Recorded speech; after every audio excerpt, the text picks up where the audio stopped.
Hi hello అందరికీ నమస్కారం అండి. నేను ఇవాళ ఒక ముఖ్యమైన వ్యక్తి గురించి మీకు చెప్పబోతున్నాను. ఆయనే మా తాతయ్య గారు, కీర్తిశేషులు, రేడియో అన్నయ్య గారు అయినటువంటి ఏడిద కామేశ్వరరావు గారు. మరి ఆయన బాల సాహిత్యం మీద ఎన్నో రచనలు చేశారు. అలాగే అంత సాహితీవేత్త. చిన్నపిల్లలంటే వాళ్ళు ఆడుకునేటువంటి మామూలు సాధారణటువంటి పాటలు ఎన్నో రచించారు. వారు రచించినటువంటి ఒక పాటకి నేను ఇవాళ అభినయం చేసి మీకు చూపించబోతున్నాను.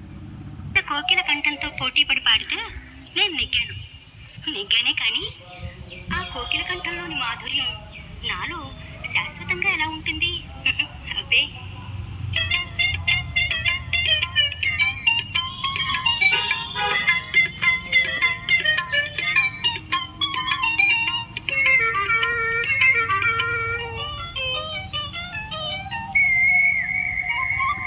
మామిడి చెట్టు చిటారు కొమ్మను కోకిల గుబురుల కూర్చుంది.